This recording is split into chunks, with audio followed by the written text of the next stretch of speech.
What's going on, Arsenal fans? Ryan Williams, AFC, back with another match preview. Arsenal versus Manchester City. Should we be optimistic? I really don't know. I can't really see us getting a win here. I'm going to be honest straight off the bat. Before I get into why and my reasons, of course, make sure you like, share, and subscribe to the channel if you're new. Let me know your thoughts in the bottom of the comment section, of course. Click the links in the description on my Twitter and Instagram if you want to holler at your boy. So, why am I not optimistic on actually trying to get a point of Manchester City? And yes, we're at home, but I mean, lately it seems like it doesn't really matter where we go. We can't defend. Our midfield is invisible. And this is the key problems with us on the transition, especially on the counter-attack. Do you know what I'm saying? So it's just, I don't know. It's just so dead, guys. And I don't want to be coming on here moaning. But let's face it, man. We've been moaning. Yes, we got a win against West Ham. But like I said in my video, if you go back and check it, that first half was absolutely shit. Do you know what I'm saying? And the last thing we want to see is that again. But hold on, wait. There's more. We watched Stade Liège versus Arsenal in the Europa League. Last game of the group, and remember, if basically certain score lines could have actually made us get into a little bit of trouble, but thankfully enough, Vitória handled Frankfurt, or Frankfurt handled Vitória. I can't remember, guys, forgive me, it's early hours in the morning.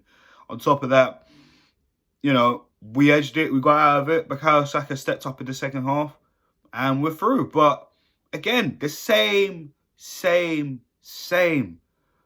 With what? We're showing a little bit of fight, but it's not through 90 minutes. That's the problem. It's not 90 minutes. It's not Arsenal go 2 goals up in the first half and then end their game 4-0. It's not that. This is what we've been dying for. We've been screaming for that. We know the team's low on confidence and morale has been like that for a good long time. We already see Emery gone. We've seen Lambert come in, do his little tweaks. And, of course, we're all been, you know, and orange, you know what I mean? Because we're emotional right now. We're emotional. We're a mess. We've been emotional for many years. And it's been a mess for many years. And this shit ain't going to fix overnight. This shit starts with the top, with the board. And, of course, we're still waiting to know the manager situation, whether Freddie's going to stay here until January or the summer. Or, do you know what I mean? It's links to Poch, links to Allegri. Do you know what I'm saying? Ancelotti's the hot favourite right now. I don't know. All I know is right now, we need to focus on what's going on in the pitch and try to save the rest of the season. But I tell you now, if we do not improve within the next 3 to 4 games, and there are tough games coming up, then, boy, we might as well be where we were 2 weeks ago. It's as simple as that. I'm telling you right now, the team needs to go out there and start performing. It's unacceptable. All the fans are pissed off. They're pissed off themselves, I can understand, but they're letting themselves down. They're letting Freddie down. They're letting the club down. Let's be honest. Do you know what I mean? And as a fan, like, it's annoying. You get this feeling every time you want to when you hear football and you know it's coming on, and you hear your team, you're like, oh, I can't even feel excited because I know what I'm going to get. Just players not trying hard enough. There's no will. And what? We're seeing it in little glimpses.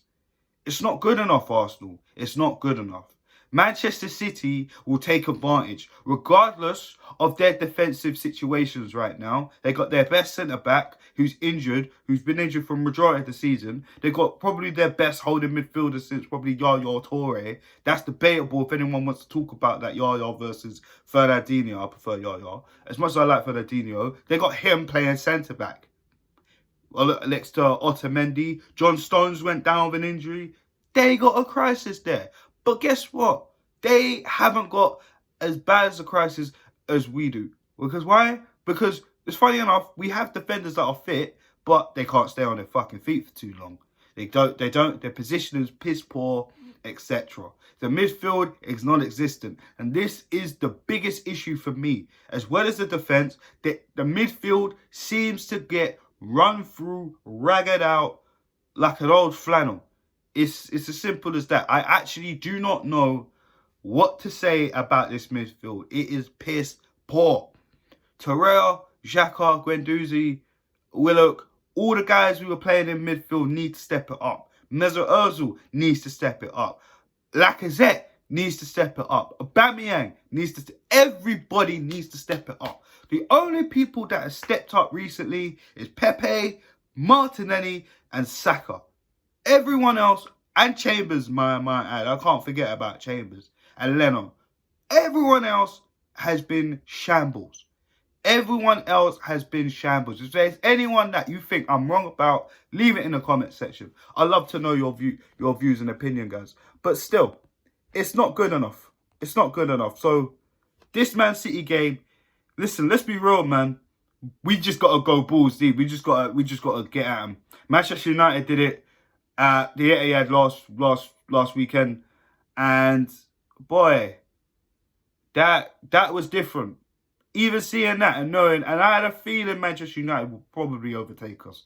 Because last season, we were in this position. Look, same with Tottenham. Look, do you know what I'm saying? So, and look, they're starting to lose games or get a little bit shaky, but Son did what he did the other night, and then look. So, all our rivals are just outpacing us now. There's points. The points are quite close still. We can still get them, but it depends on their results as well as much as ours. And Manchester City, it's not going to be like the sun's just popped out. It's not going to be all sunny days with the way we're defending and shaped up. I don't know. I have no optimism whatsoever. I think we'll get goals, but winning the match, I don't know, guys. I got to be real. So anyways, let's just get into the starting 11 because I'm sick and tired of moaning. In goal, of course, Leno's going to be in goal. I'm pretty sure he's just going to be putting off double saves because his defence doesn't know what to do half the time. It's absolutely dire, this defence. I'll wait till I get into the midfield, but jeez. So Leno in goal. Right back. Now, this is going to be tough because we all know Hector Bellerin. I did pick up a little niggle. So, me personally, in the warm-up, against West Ham. So, do you continue with AZ Maitland-Niles? And my thoughts and feelings on AZ Maitland-Niles is just not really good enough. He's just sometime-ish, man, for me. But listen, if he's getting opportunities, he needs to take it by the scruff of the neck. I'm sorry. So, Ainsley's going to have to go in a right-back position. I want Callum Chambers centre-back. I do not want to see that partnership of David Luiz and Socrates. I don't care if we got Jesus and Sterling and Bernardo Silva, KDB, all these mad guys coming up against us. But that defence, those two especially, nah, it's too calamitous for me, man. So Chambers is there. And to be honest with you, I mean, Socrates was awful in the last game. So was Luiz. But Socrates got dragged off. It tells you this. David Luiz finished the game.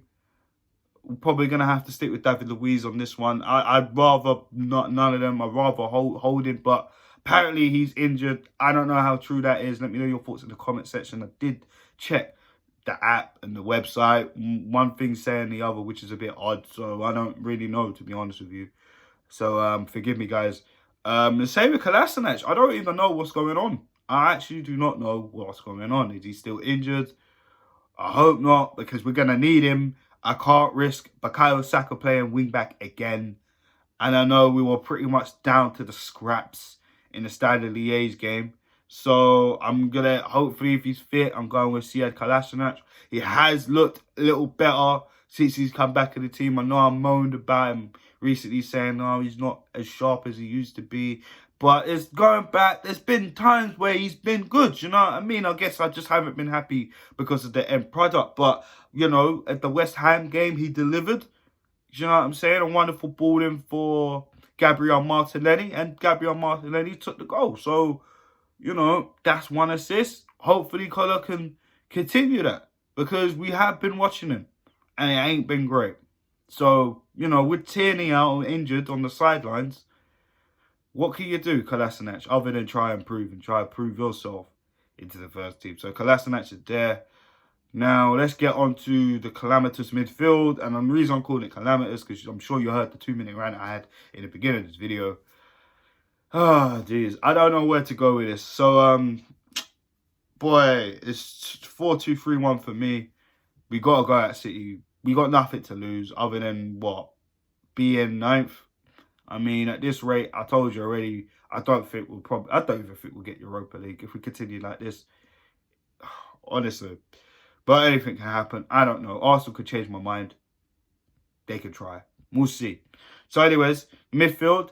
I'm going to go with Granit Xhaka, because, to be honest, he's been the better midfielder out of everyone else. He has had a few mistakes as just the Xhaka thing, but he's been better. There's certain man who I'm going to pick, and that's Lucas Torreira. That partnership seems to be a lot better. Yes, Guendouzi is quicker, he's more agile, but I don't know, man. Hasn't been Guendouzi lately. Torreira, let's get into Torreira. Torreira needs to be more disciplined. Torreira needs to go if Xhaka's sitting, vice versa. I can't have both of them going up forward, leaving the defence as vulnerable as it is. Seeing Ozil drop back in a holding midfield position in times. And listen, go back to the Southampton game at home. Go back to even parts of West Ham. You can even go back to the Frankfurt game. I'm telling you, go back to those games and you'll see Ozil going back, defending, which we used to get at him for, right? Not tracking back and tackling. But when your holding midfielders are further forward than Mesut Ozil, then you know you got a problem. So, Lucas Torreira, you need to stay in your position because you've been peeing me off. Yes, I will praise you for what you did at West Ham in terms of setting up the balls for Kolasinac and Ozil for them to go on and get an assist for Pepe's goal and Martinelli's. But I'm sorry, like, dude, hold. That's what you're there for. And Ozil in that diamond, we're going to need him. Ceballos is still out. Willock, I think he's more of an impact player at this precise minute. I would like to see Willock get a chance, but Man City, I don't know yet. Maybe I'll put him in the next game. But until then, Willock's on the bench for me. Ozil starts. Now, the front situation is going to be difficult because apparently there's news that Nicolas Pepe picked up a knock during the West Ham game and, well, Cresswell was trying to take him out. Then Cresswell got taken out by Pepe's skills and then he got taken off the pitch. So, unfortunately, because of that, Pepe might miss this. And you know what? I just actually remembered Granit Xhaka can't even play because of his concussion. So, Guendouzi's going to have to play in there. And, boy, listen, that's more pressure on Torreira to sit and hold. This is why I'm worried now.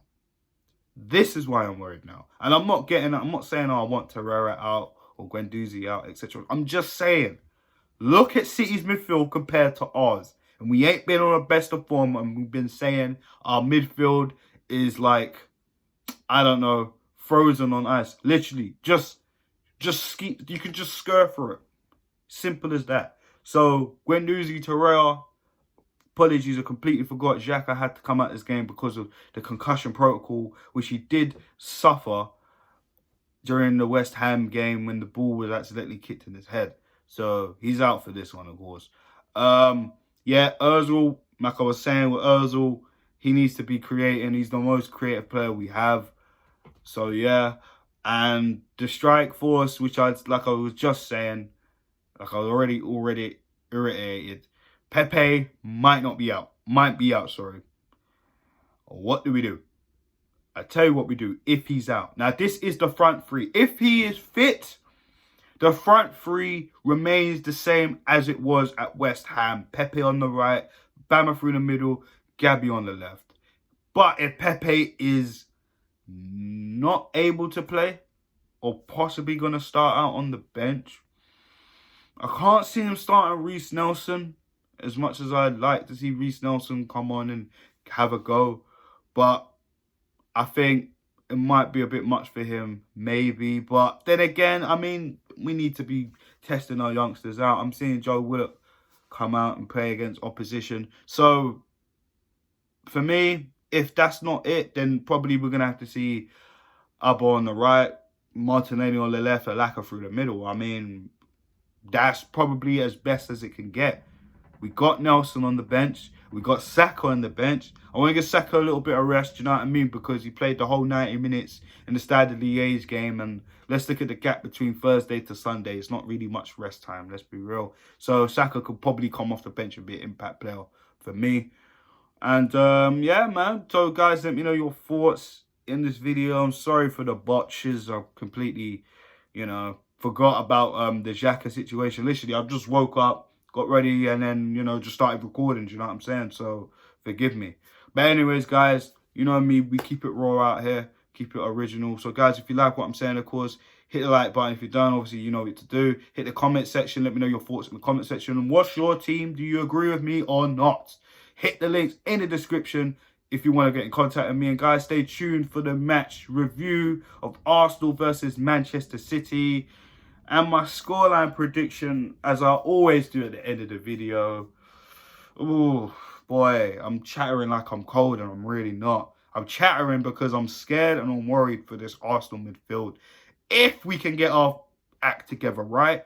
Because we know what the forwards can do. It's the defence and the midfield.